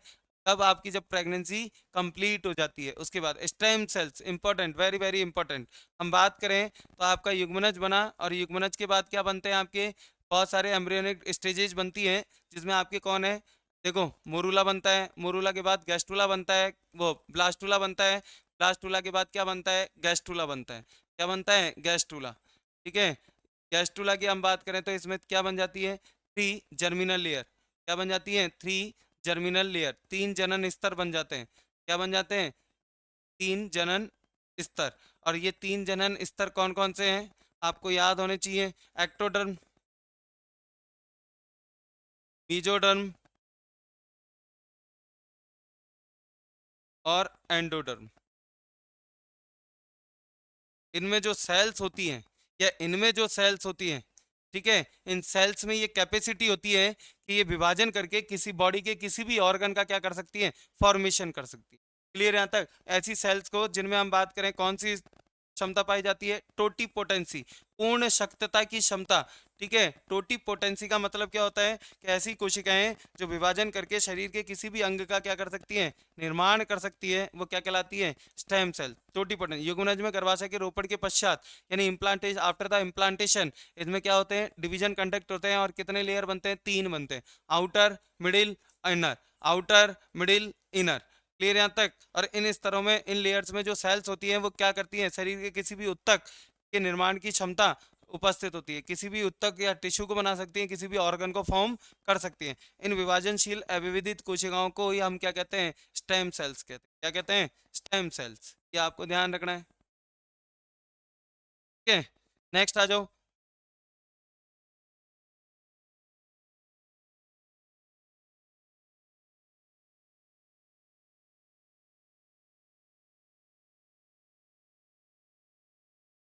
देखो, प्रथम स्तन ने खीस क्या है, what is colostrum, colostrum, colostrum क्या है, आफ्टर द प्रेगनेंसी, प्रेगनेंसी के पश्चात, जो हम बात करें विद इन 2 to 3 days, 2 से 3 दिनों के भीतर, जब कोई मदर या कोई माता हम बात करें, जब प्रेगनेंसी को क्या करती है, कंसीव मतलब हम बात करें किसी बेबी को बर्थ करती है, जन्म देती है, तो उसके 2 से 3 दिनों के भीतर जो किसकी, मदर की मेमोरी ग्लैंड, स्तन ग्रंथियों से जो निकलने वाला लाइट येलोइश कलर का जो मिल्क है, दूध है, वही क्या कहलाता है, खीस कहलाता है। कोलेस्ट्रम कहते हैं इसको, क्या कहते हैं, कोलेस्ट्रम।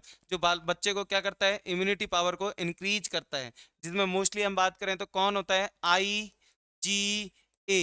क्या आपको ध्यान रखना है, कौन सी एंटीबॉडी पाई जाती है, IgA एंटीबॉडी प्रेजेंट होती है। मानव में सामान्यतः निषेचन की क्रिया कहाँ होती है, फैलोपियन नलिका, अपन बात कर चुके हैं। और इसमें भी आपसे पूछा जाए तो कौन से भाग में, स्थमस और एम्पुला के संयोजन स्थल पर, जंक्शन पर, ठीक है, at the junction of isthmus और एम्पुला ऑफ द ओविडक्ट, ठीक है। नेक्स्ट हम बात करें सर्टोली कोशिकाओं पर कार्य करने वाले गोनेडोट्रोपिन हार्मोन का नाम बताइए। कौन है सर्टोली सेल्स पे, फॉलिकुलर स्टिमुलेटिंग हार्मोन, FHS जो है वो किस पे काम करता है, सर्टोली सेल्स में। नर लैंगिक हार्मोन व इसके स्रावित करने वाली संरचना का नाम लिखिए। नर लैंगिक हार्मोन कौन है, टेस्टोस्टेरोन। कौन है, टेस्टोस्टेरोन, ध्यान रखना है आपको। और कौन करती है स्रावित, लीडिंग सेल्स करती हैं। कौन करती हैं, लीडिंग सेल्स, ठीक है। या अंतराली कोशिकाएं। अप्रा द्वारा स्रावित होने वाले हार्मोन्स के नाम बताइए। तो आपको ये ध्यान रखना है, अप्रा द्वारा कौन कौन से, अपन ने बात की थी, HCG था, HPL था, ठीक है, ये रे देखो, ठीक है। ह्यूमन कोरियोनिक गोनेडोट्रोपिन, कौन सा है, ह्यूमन कोरियोनिक गोनेडोट्रोपिन, ठीक है, HCG। दूसरा है human placental lactogen, HPL, oestrogen और प्रोजेस्टेरोन। ये चारों नाम याद रखना। ये दोनों तो आपको वैसे भी याद रहने, क्योंकि ये कहाँ से निकलता है, ओवरी या ग्राफियन फॉलिकल, और ये कहाँ से निकलता है, वही ओवरी में हम बात करें तो कार्पस ल्यूटियम से।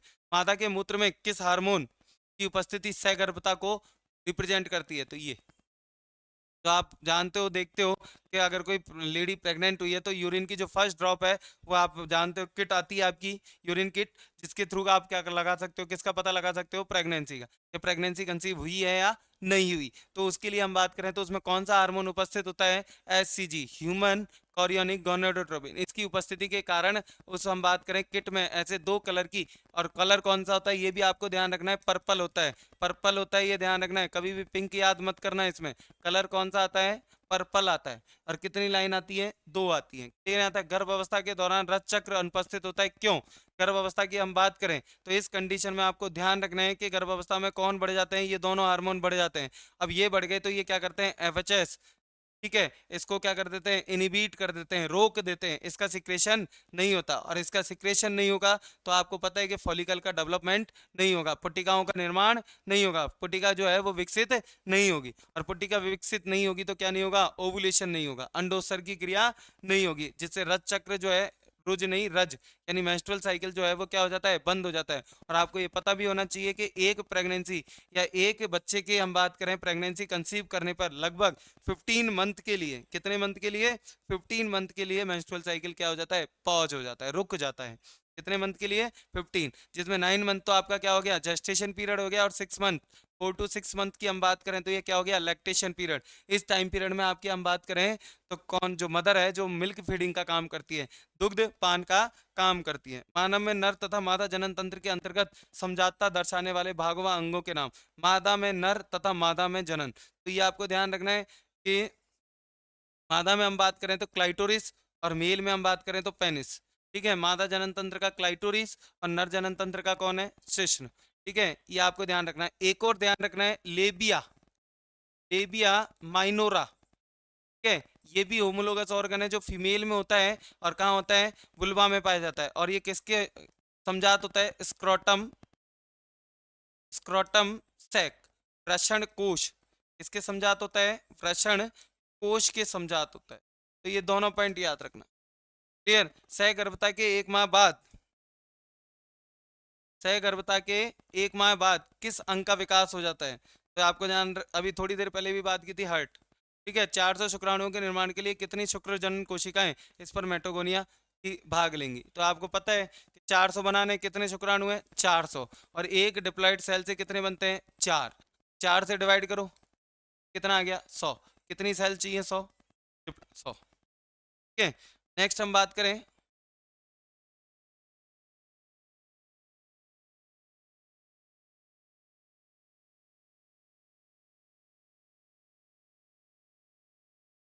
लघुत्रात्मक प्रश्न, रोपण को परिभाषित कीजिए, इम्प्लांटेशन। तो देखो, निषेचन फर्टिलाइजेशन हुआ, फर्टिलाइजेशन कहाँ हुआ, आपके ओविडक्ट में हुआ, एम्पुला रीजन में हुआ। वहां से हम बात करें तो जो है एम्ब्रियो, उसमें डिवीजन स्टार्ट हो जाते हैं, 2 से 4, 4 से 8, 8 से 16, 16 से 32। तो 16 जो हम बात करें 8 to 16 सेल स्ट्रक्चर जो है वो कहाँ जाती है, यूट्रस। और यूट्रस में आकर हम बात करें तो कहाँ, किस में कन्वर्ट हो जाएगी, ये ब्लास्टोसिस्ट, यानी 32 सेल स्टेज। कौन सी स्टेज होगी, 32 सेल स्टेज। ठीक है, और वो कहाँ पर, एंडोमेट्रियम। कहाँ पर, एंडोमेट्रियम। यूट्रस की ये एंडोमेट्रियम इसमें आके क्या हो जाती है, फिक्स हो जाती है, उससे क्या हो जाती है, जुड़ जाती है। इसे ही हम क्या कहते हैं, इम्प्लांटेशन कहते हैं। क्या कहते हैं इसको, इम्प्लांटेशन। आफ्टर द फर्टिलाइजेशन कितने समय बाद होता है इम्प्लांटेशन, इम्प्लांटेशन जो है वो आफ्टर द फर्टिलाइजेशन कितने समय बाद होता है, तो ये आपको ध्यान रखना है, ठीक 7वें दिन होता है। कब होता है, 7वें दिन। ये आपको ध्यान रखना है। अगर ये नहीं है तो आप ये ध्यान रखना कि 7 से 9 दिन या 6 से 10 दिन की बात करेंगे। कितने, 10 दिन।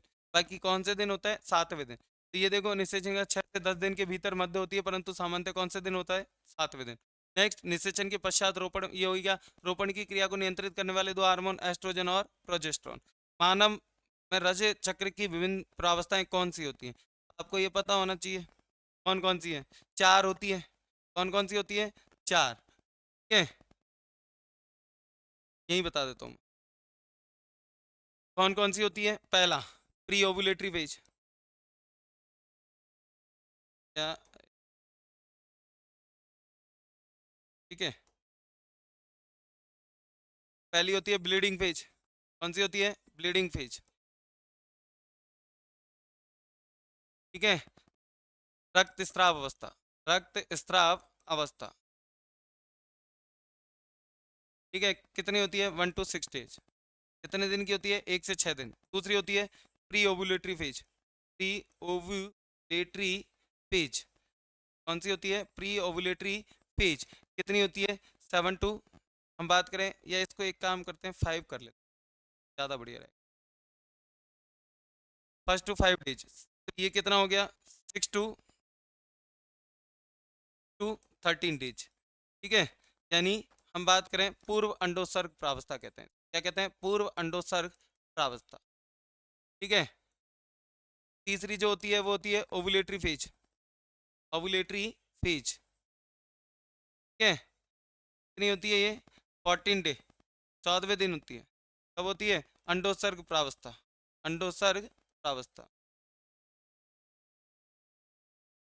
चौथी होती है post ovulatory phase, post ovulatory phase. ठीक है, यानी पश्च अंडोत्सर्ग प्रावस्था।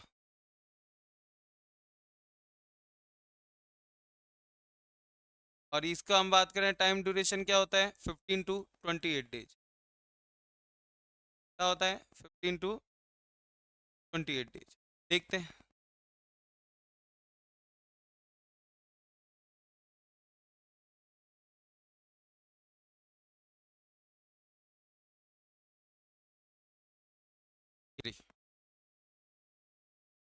देखो, पुटकीय प्रावस्था पहली।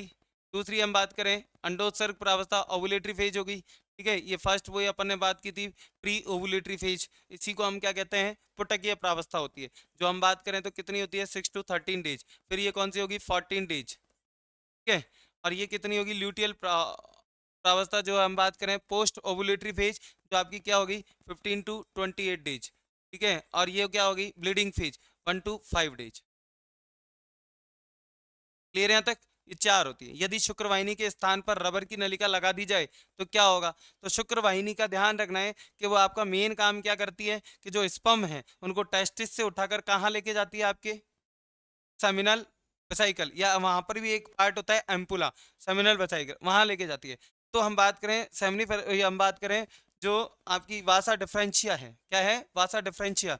ठीक है। इसमें आपके कौन पाई जाती है, किरमा पेरिस्टाल्टिक मूवमेंट पाए जाते हैं, जो पुश करते हैं स्पर्म को आगे बढ़ने के लिए, मोबिलिटी को। अगर आपने उसकी जगह क्या लगा दी, रबड़ की ट्यूब लगा दी, तो उसमें पेरिस्टाल्टिक मूवमेंट यानी किरमा कुंचन गतियां नहीं होंगी, यानी उनमें क्या नहीं होगा, कॉन्ट्रैक्शन नहीं होगा, जिसकी वजह से स्पर्म की मोबिलिटी जो है वो क्या हो जाएगी, स्लो हो जाएगी और मूव कर नहीं पाएंगे। यानी स्पर्म जो है वो वन प्लेस टू अनदर जो है वो प्रॉपर रूप से स्थानांतरित नहीं हो पाएंगे, ट्रांसमिट नहीं हो पाएंगे। देखो वास डिफरेंशिया में क्या होती है, मसल्स होती है, जिनमें क्या होते हैं, कॉन्ट्रैक्शन, और क्या होते हैं, रिलैक्सेशन की प्रोसेस होती है। ठीक है।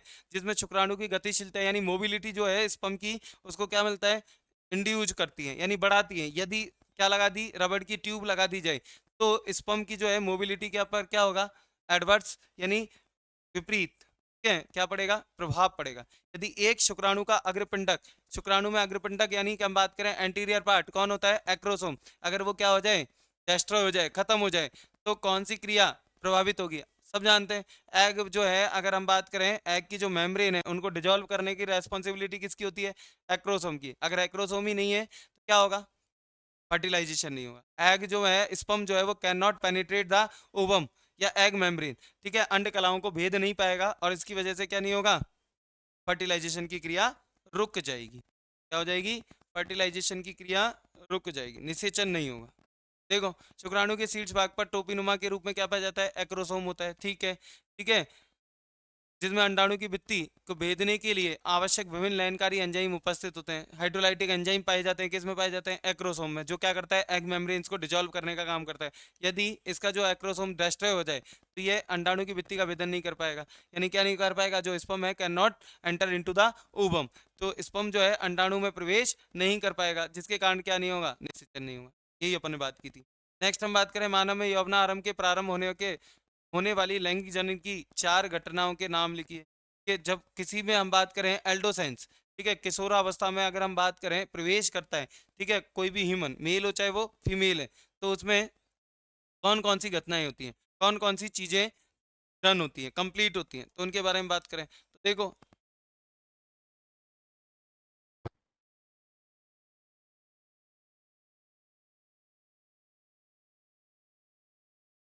तो देखो, पहले क्या होगा,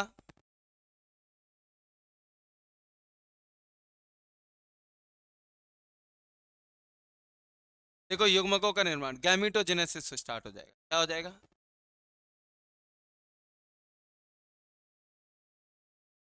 गैमीटोजेनेसिस। फिर क्या होगा, ट्रांसमिशन ऑफ गैमिट्स, युग्मकों का स्थानांतरण होगा,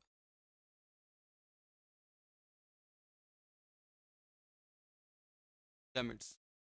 फिर क्या होगा, फर्टिलाइजेशन होगा, युग्मकों का फ्यूजन, फ्यूजन ऑफ गैमिट्स, और कौन से गैमिट, मेल एंड फीमेल। और फिर क्या होगा, एम्ब्रियोनिक डेवलपमेंट, युग्मनज से क्या होगा, भ्रूण का परिवर्तन होगा, यानी एम्ब्रियोलॉजी हम जिसको कहते हैं। ठीक है, एम्ब्रियो डेवलपमेंट हो। तो ये 4 चीजें होती हैं। ठीक है, जो आपके क्या होते हैं, इसके पश्चात यानी एल्डोसाइंस के पश्चात जो है, आफ्टर द एल्डोसाइंस क्या होते हैं, ये चेंजेस आते हैं बॉडी। क्लियर यहाँ तक। नेक्स्ट हम बात करें अगला, यदि पुरुष नसबंदी करते वक्त चिकित्सक दाईं तरफ की शुक्रवाहिनी को बांधना भूल जाता है तो बंधेकरण की क्रिया पर क्या प्रभाव पड़ेगा। तो सीधा से क्या, अगर नसबंदी हम क्या कहते हैं इसको, वैसे क्या कहते हैं इसको, बताइए, इसको कहते हैं हम क्या, वैसेक्टोमी, क्या कहते हैं, वैसेक्टोमी। ठीक है, वैसेक्टोमी कहते हैं। क्लियर यहाँ तक। अब वैसेक्टोमी में हम बात करें तो टेस्टिस में हल्का सा कट लगाते हैं, कट लगा के दोनों तरफ की शुक्रवाहिनी को काट कर क्या कर देते हैं, जो आपकी वास डिफरेंशिया है उनको कट करके उनको टाई अप कर देते हैं, बांध देते हैं। क्लियर यहाँ तक। अब अगर किसी, हम बात करें डॉक्टर ने कट लगा दिया और कट लगा के एक तरफ की जो है वास डिफरेंशिया को बांध दिया और दूसरी तरफ को भूल गया, तो क्या होती है कि अगर ऐसी कंडीशन होती है तो उस कंडीशन में क्या होगा, उस कंडीशन में होगा कि जो जिस तरफ की वास डिफरेंशिया को कट करके बांधा नहीं है, ठीक है, उसमें हीलिंग कैपेसिटी होती है, तो कई बार वो क्या होती है, जुड़ जाती है। जुड़ने के कारण क्या होगा, स्पर्म जो है वो कहाँ पहुंचेगा, सीधा सीमन में पहुंचेगा, और स्पर्म की उपस्थिति जो है वो क्या होगा, आपका जो ये काम करवाया आपने वैसेक्टोमी करवाई वो क्या नहीं होगी, इफेक्टिव नहीं होगी। क्लियर। आपके उसके बाद भी वैसेक्टोमी करवाने के बाद भी आपके क्या होगा, प्रेग्नेंट, यानी प्रेगनेंसी के चांसेस, या हम बात करें एग को फर्टिलाइजेशन कैपेसिटी जो है किसकी, स्पर्म की, वो पूर्णतः रुकेगी नहीं, और आप क्या कर पाओगे, कंसीव कर पाओगे। क्लियर यहाँ तक। तो देखो बंधकरण अगर नहीं होता है वैसेक्टोमी, क्योंकि पुरुष नसबंदी में वैसेक्टोमी के अंतर्गत चिकित्सक दाईं तरफ बाईं तरफ दोनों यानी राइट और लेफ्ट जो वास डिफरेंशिया है काट कर बांधता है, ताकि शुक्राणुओं का मार्ग पूर्णतः क्या हो जाता है, अवरुद्ध, यानी स्पर्म जो है वो कहाँ नहीं पहुंच पाएंगे, सेमिनल फ्लूइड तक नहीं पहुंच पाएंगे। लेकिन अगर वो कट करने के बाद बांधना भूल गया और दोनों जो एंड है सेमिनिफेरस वो वास डिफरेंशिया के अगर जुड़ जाते हैं तो स्पर्म क्या पहुंच जाएंगे, सेमिनल फ्लूइड में। ठीक है, तो रह जाती है। ठीक है, तो कोई दाईं तरफ देखो क्या लिख रहा है, पूर्णतः अवरुद्ध हो जाए, परंतु यदि दाईं और बाईं कोई शुक्रवाहिनी बांधी जाने से रह जाती है तो बंधकरण नहीं हो पाएगा, स्टेरिलाइजेशन। ठीक है, नेक्स्ट हम बात करें अंड जनन से क्या तात्पर्य है, अंड जनन की क्रिया का रेखा चित्र द्वारा समझाइए, अंड जनन व शुक्र जनन की तुलना कीजिए। देखो बात करते हैं।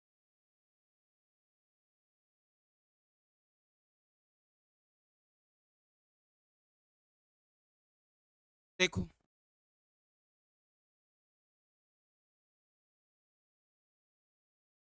आप जानते हो कौन सी है, ओवरी, ओवरी में कौन सी, डिप्लॉइड सेल, जिसको हम क्या कहते हैं, जर्मिनल एपिथेलियल सेल कहते हैं, उपकला कोशिका कहते हैं। इसमें क्या होते हैं, डिवीजन होते हैं, डिवीजन होने के कारण किसका फॉर्मेशन होता है, हैप्लॉइड सेल, यानी फीमेल गैमेट का फॉर्मेशन होता है, किसके थ्रू, मियोसिस के, किसके थ्रू, मियोसिस के।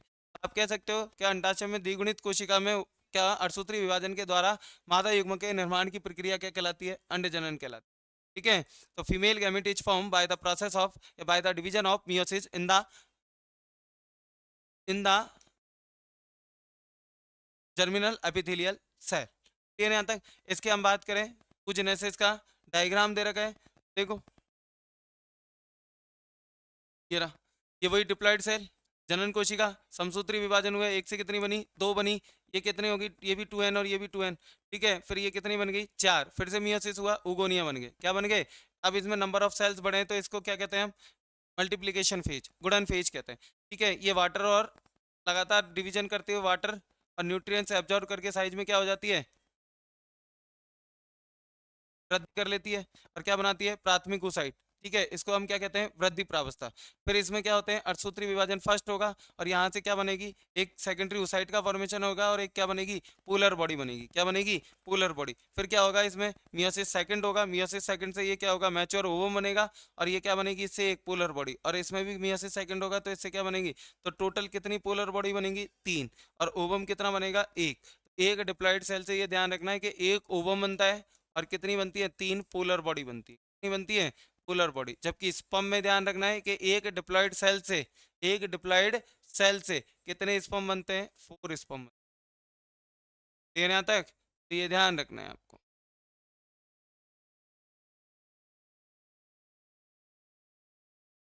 अब देखो कंपैरिजन की बात करते हैं।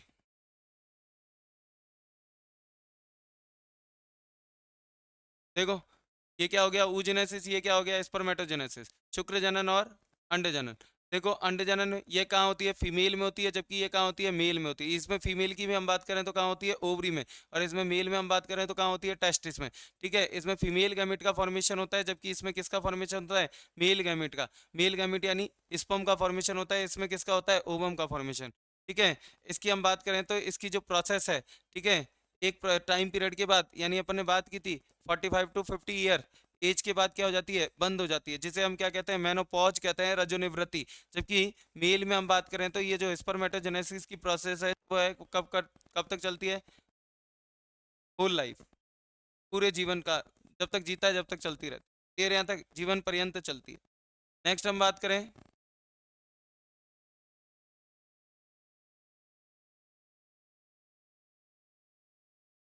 ठीक है। इसके फलस्वरूप हम बात करें तो ये कैसे होते हैं, फीमेल जो गैमेट होता है वो नॉन मोटाइल होता है, अगतिशील होता है, जबकि मेल गैमेट जो होता है वो कैसा होता है, गतिशील मोटाइल होता है। ठीक है। इसमें इसकी कौन सी ग्रोथ फेज जो है बड़ी होती है, जबकि इसकी ग्रोथ फेज कैसी होती है, छोटी होती है। क्लियर यहाँ तक? तो ये 4-5 पॉइंट हैं जो आपको याद करना है डिफरेंसेज में। क्लियर यहाँ तक? नेक्स्ट क्वेश्चन की हम बात करें तो अंडाशय की अनुप्रस्थ काट का नामांकित चित्र बनाइए। Very very important. क्लियर यहाँ तक? ये ध्यान रखना है। ठीक है। ओवरी, ओवरी की सेक्शन कटिंग की बात करें, ठीक है, ये ध्यान रखना है। तो ये जो है पार्ट, ये आउटर लेयर, ये इसके नीचे इनर लेयर। ठीक है। यहाँ पर ये क्या हो गई, ब्लड वेसल्स हो गई। क्या हो गई, ब्लड वेसल्स। क्लियर यहाँ तक? इसके दो पार्ट होते हैं, बीच का पोर्शन जो है वो मेडुला होता है, आउटर मोस्ट जो कवरिंग है हम बात करें, या आउटर जो पेरिफेरल पार्ट जो है वो क्या होता है, कॉर्टेक्स होता है। क्या होता है, कॉर्टेक्स। और इसमें किसका डेवलपमेंट होता है, क्या होता है, फॉलिकल्स का डेवलपमेंट होता है। क्लियर? तो सबसे पहले फॉलिकल जो डेवलप हुई वो कौन हुई, प्राइमरी फॉलिकल। दूसरी जो हुई वो सेकेंडरी। फिर तीसरी हुई जो टर्सरी। इसके बाद क्या होगा, ग्राफियन फॉलिकल। ग्राफियन फॉलिकल में एक कैविटी फॉर्म हो जाती है जिसे एंट्रम कहते हैं। फिर इसके बाद क्या होगा, इसका ओवुलेशन होगा। ये जो है ओवरी की वॉल पर आकर क्या हो जाएगी, फट जाएगी। क्या हो जाएगी, फट जाएगी। और इसी का फटना क्या कहलाता है, अंडोत्सर्ग कहलाता है। और यहाँ से ये द्वितीय गुसाइड जो है वो निकल कर कहाँ जाएगा, बाहर आ जाएगा। कहाँ जाएगा, बाहर। इसके बाद इसमें क्या हो जाएगा, ब्लड क्लॉटिंग हो जाएगी। ठीक है। और येलोइश कलर की, और एक टेम्परेरी एंडोक्राइन ग्लैंड की तरह काम करेगी, जिसका नाम क्या है, कार्पस ल्यूटियम। इससे एक हार्मोन निकलेगा जिसका नाम क्या है, प्रोजेस्टेरॉन। क्या निकलेगा, प्रोजेस्टेरॉन। ये ध्यान रखना है। फिर अगर हम बात करें फर्टिलाइजेशन नहीं होता है, उस कंडीशन में ये क्या हो जाएगी, रिड्यूज हो जाएगी। यानी रिड्यूज का मतलब अपाशित हो जाएगी, और अपाशित होकर क्या बना लेगी ये, कार्पस एल्बिकेन्स। क्या बना लेगी, कार्पस एल्बिकेन्स। और कार्पस एल्बिकेन्स में कन्वर्ट होते हुए क्या हो जाएगी, ये डेस्ट्रॉय हो जाएगी। क्या हो जाएगी, डेस्ट्रॉय। ठीक है। ये जो है वो कौन सी होगी, जर्मिनल एपिथेलियल हो गई। और ये क्या हो गया, इसमें जो लिक्विड भरा है उसको हम स्ट्रोमा कहते हैं। इसके मिडिल पार्ट को हम क्या कहते हैं, मेडुला कहते हैं। ठीक है, ये आपको ध्यान रखना है। और इसका पेरिफेरल पार्ट जो है वो क्या कहलाता है, कॉर्टेक्स। क्या कहलाता है, कॉर्टेक्स कहते हैं। ठीक है यहाँ तक? अब देखो ओवुलेशन को स्टिमुलेट करने वाले जो हार्मोन्स हैं वो कौन कौन से हैं। देखो, LH कौन सा हो गया, LH, FHS एस्ट्रोजन। ठीक है। और कार्पस ल्यूटियम के परिवर्तन को स्टिमुलेट करने वाला कौन है, LH। कौन है, LH। ठीक है। इसी के कारण ही इसका फॉर्मेशन होगा, और इससे कौन निकलेगा, प्रोजेस्टेरॉन। कौन निकलेगा, प्रोजेस्टेरॉन। आपको ध्यान रखना है। फिर यहाँ तक नेक्स्ट, प्रसव के से क्या तात्पर्य है, प्रसव की क्रिया के नियमन में हार्मोन की भूमिका की व्याख्या कीजिए। प्रसव क्या है, तो आपको ध्यान रखना चाहिए कि जब बेबी क्या हो जाता है, फिर डेवलप हो जाता है, तो उसको कहाँ से, शरीर से बाहर निकालने की जो प्रक्रिया है वो क्या कहलाती है, प्रसव कहलाती है। तो देखो, प्रेगनेंसी यानी जेस्टेशन पीरियड जैसे ही कंप्लीट होता है, तो पूर्ण करने के फलस्वरूप गर्भ जो आपका बेबी है, जो वो क्या करता है, योनि से बाहर होते हुए, ठीक है, कहाँ निकलता है, शरीर से बाहर आ जाता है। इसी प्रोसेस को हम क्या कहते हैं, प्रसव या शिशु जन्म कहते हैं। जन्म है ये भी, है ना, क्लियर? क्या कहते हैं इसको, शिशु जन्म या प्रसव कहते हैं। जब बेबी क्या हो जाता है, फुली डेवलप हो जाता है, तो उसके डेवलपमेंट के बाद उसको क्या किया जाता है, माता के गर्भाशय से हम बात करें योनि मार्ग होते हुए, या जनन नाल जिसको हम कहते हैं, या बर्थ कैनाल जिसको हम कहते हैं, जन्म नाल, उसके माध्यम से क्या किया जाता है, शरीर से बाहर निकाल दिया जाता है। इसी प्रोसेस को हम क्या कहते हैं, प्रसव, पार्चुरिशन कहते हैं। क्या कहते हैं, पार्चुरिशन।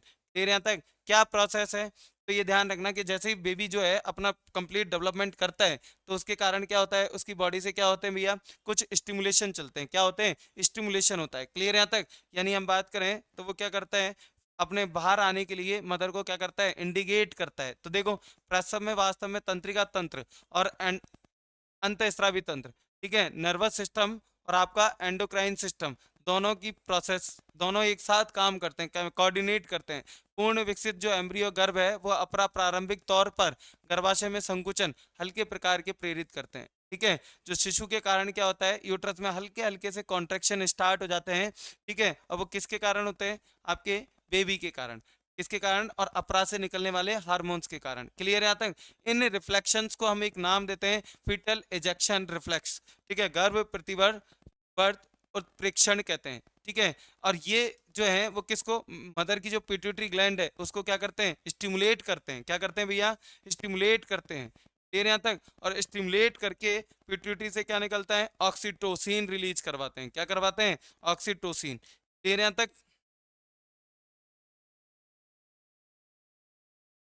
ठीक है, ऑक्सीटोसिन रिलीज होता है, ठीक है। और ये ऑक्सीटोसिन जो है गर्भाशय यूट्रस की हम बात करें तो यूट्रस के कौन से, मैंने बताया भी था, मायोमेट्रियम, कौन सा, मायोमेट्रियम, इसकी मसल्स में कॉन्ट्रेक्शन को क्या कर देता है, ये बढ़ा देता है। क्या कर देता है, इंक्रीज बढ़ा कर देता है, इसमें होने वाले संकुचनों को क्या कर देता है, बढ़ा देता है, जिसके कारण क्या होता है, पेन जनरेट होता है, और इसी पेन को हम क्या कहते हैं, लेबर पेन कहते हैं। क्या कहते हैं, लेबर पेन।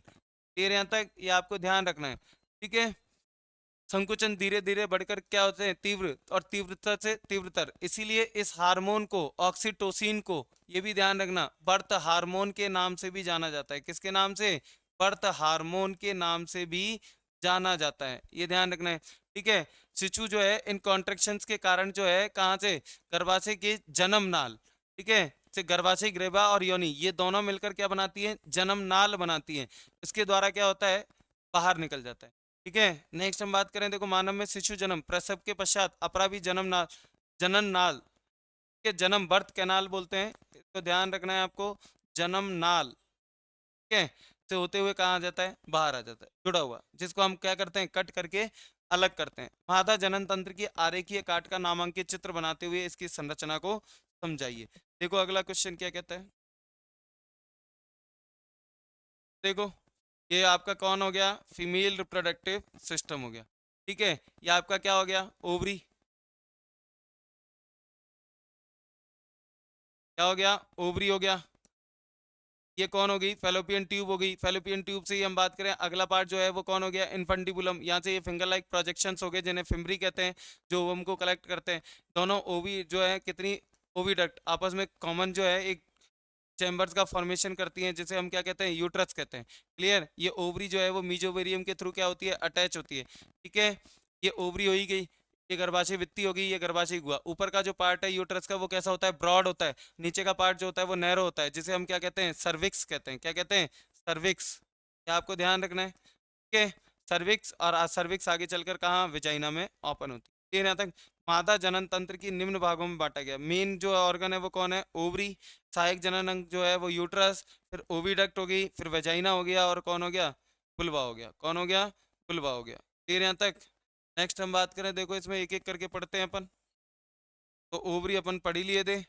ओवरी क्या है, देखो संख्या में कितनी होती है, दो होती है। कैसी होती है, आलमंड शेप, बादाम के कलर आकार की होती है। कैसी होती है, हल्के पिंक, लाइट पिंक होती है। और कहाँ होती है, एब्डोमिनल कैविटी में होती है, और कहाँ, पेल्विक रीजन में प्रेजेंट होती है, ठीक है। अंडाशय उदर गुहा में तंतुनुमा संरचना द्वारा जुड़े होते हैं, जिसे हम क्या कहते हैं, मीजोवेरियम कहते हैं। क्या कहते हैं, मीजोवेरियम। क्लियर यहाँ तक, ठीक है। एब्डोमिनल कैविटी में हम बात करें तो एब्डोमिनल कैविटी में ओवरी जो है वो एब्डोमिनल वॉल से किसके थ्रू जुड़े होते हैं, मीजोवेरियम। ओविडक्ट एक ट्यूबुलर स्ट्रक्चर होती है, कितनी होती है, नंबर दो होते हैं, ठीक है। कितने भाग होते हैं, तीन। पहला भाग जो है इन्फंटिबुलम कहते हैं, ये अपन ने बात भी की थी। क्या, अग्रभाग जो होता है इन्फंटिबुलम कहते हैं। क्लियर यहाँ तक, कैसा होता है, कीपनुमा होता है, ठीक है। चौड़ा ब्रॉड पार्ट होता है, जिससे फिंगर लाइक प्रोजेक्शन निकले होते हैं, जिन्हें हम क्या कहते हैं, फिम्बरी कहते हैं। क्या कहते हैं, फिम्बरी।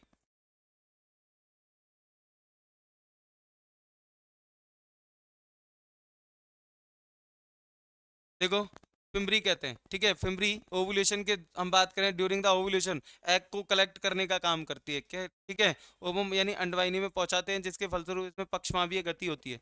कौन सी, सिलिएटेड मूवमेंट होती है, ठीक है। नेक्स्ट जो सेकंड पार्ट है वो एम्पुला इन्फंटिबुलम के ऊपर की बात हम बात करें, बैक साइड में प्रेजेंट होता है, जो ब्रॉड होता है, ठीक है। एम्पुला व इन्फंटिबुलम दोनों के जो जंक्शन है उस पर कौन सी प्रोसेस होती है, फर्टिलाइजेशन। वेरी वेरी इंपॉर्टेंट, बार बार कह रहा हूँ, फर्टिलाइजेशन। फेलोपियन नलिका भी कहते हैं इसको। क्या कहते हैं, तीसरा पार्ट कौन है, इस्थमस। ये तुलनात्मक कैसा होता है, लेस ब्रॉड होता है, कम चौड़ा होता है, लंबा होता है, लॉन्ग होता है। नलिका का ट्यूबुलर होता है, जो आगे चलकर किसमें, यूट्रस में क्या होता है, ओपन होता है। आगे देखो यूट्रस क्या कहते हैं, कैसा होता है यूट्रस, तो ये बैग लाइक स्ट्रक्चर होती है, जो कैसा होता है, इन्वर्टेड, पियर शेप होता है, उल्टे नाशपाती के आकार का होता है, जिसमें 3 लेयर होती है। आउटर मोस्ट लेयर एपिमेट्रियम, पेरीमेट्रियम कह दो, मिडिल लेयर मायोमेट्रियम और इनर मोस्ट लेयर क्या कहलाती है, एंडोमेट्रियम, जिसके 2 पार्ट होते हैं। एक अपर पार्ट जो है वो क्या कहलाता है, यूट्राइन कैविटी, गर्भाशय कहते हैं, या इसको फंडस या बॉडी भी कहते हैं। ये मुख्य मेन पार्ट होता है, जिसमें दोनों ओविडक्ट आकर ओपन होती है, ठीक है, अंडवाहिनियां खुलती हैं। इसका अंत स्तर व भ्रूणीय झिल्लियां मिलकर किसका फॉर्मेशन करती हैं, प्लेसेंटा का। इसी भाग में भ्रूण का क्या होता है, परिवर्तन। एम्ब्रियो का जो डेवलपमेंट होता है वो कहाँ होता है, इसी पार्ट में होता है। क्लियर। नेक्स्ट जो होता है वो नेक रीजन होता है या ग्रीवा, ये नीचे का पार्ट होता है, लोअर पार्ट होता है, जो कैसा होता है, नैरो होता है, सकरा होता है, जिसे हम क्या कहते हैं, सर्विक्स कहते हैं। ग्रीवा भाग में उपस्थित सकरी गुहा को सर्वाइकल कैनाल कहते हैं, जो आगे जो प्रसव के दौरान नवजात शिशु को योनि तक क्या करती है, पहुंचाने का काम करती है। जो बेबी है उसको कहाँ तक, विजाइना तक पहुंचाने का काम जो है वो कौन करती है, सर्वाइकल कैनाल करती है। क्लियर यहाँ तक, क्लियर। नेक्स्ट आ जाओ विजाइना। विजाइना की बात करें तो यूट्रस का जो कौन सा पार्ट, नेक रीजन, आगे चलकर कहाँ ओपन होता है, विजाइना में, ठीक है, योनि में खुलता है, जो एक लॉन्ग ट्यूबुलर स्ट्रक्चर होती है। जो हम बात करें ड्यूरिंग द मैटिंग या कॉइटस, ठीक है, मैथुन क्रिया के दौरान जो है नर के सेशन को क्या करती है, अपने अंदर लेकर क्या करती है, वीर्य स्खलित इजैकुलेशन या इंसेमिनेशन में क्या करती है, सीमन यानी वीर्य या शुक्राणुओं को ग्रहण करने का काम करती है। क्लियर यहाँ तक। नेक्स्ट आगे चले। अगला जो पार्ट है फीमेल का, जो एक्सटर्नल हम बात करें, एक्सटर्नल रिप्रोडक्टिव ऑर्गन्स हैं जो आपके, ठीक है, सम्मिलित रूप से हम उसको क्या कहते हैं, मादा जनन तंत्र के अंतर्गत बाह्य संरचना को हम क्या कहते हैं, वुल्वा कहते हैं। क्या कहते हैं, भग। जो एक्सटर्नल रिप्रोडक्टिव पार्ट है वो क्या कहलाता है, आपका वुल्वा कहलाता है, जिसमें कौन कौन से पार्ट है, पहला है लेबियो मेजोरा, ठीक है, अपर लिप लाइक प्रोजेक्शंस होते हैं जो वन पेयर होते हैं, लार्ज होते हैं, होठनुमा संरचनाएं होती हैं जिन्हें लेबिया माइनोरा कहते हैं, और इन पर क्या प्रेजेंट होते हैं, ये आपको ध्यान रखना है, हेयर प्रेजेंट होते हैं। क्या होते हैं, हेयर। लेबिया माइनोरा ये इनके अंदर की तरफ होते हैं, वही वन पेयर होते हैं, स्मॉल होते हैं, और होठनुमा यानी लिप लाइक स्ट्रक्चर्स होती है, जिनके बीच में क्या होता है, एक गैप पाया जाता है, जिसे हम क्या कहते हैं, प्रगाढ़ कहते हैं, और इनको कवर करने का काम करते हैं। इस पे हेयर एब्सेंट होते हैं, ये आपको ध्यान रखना है।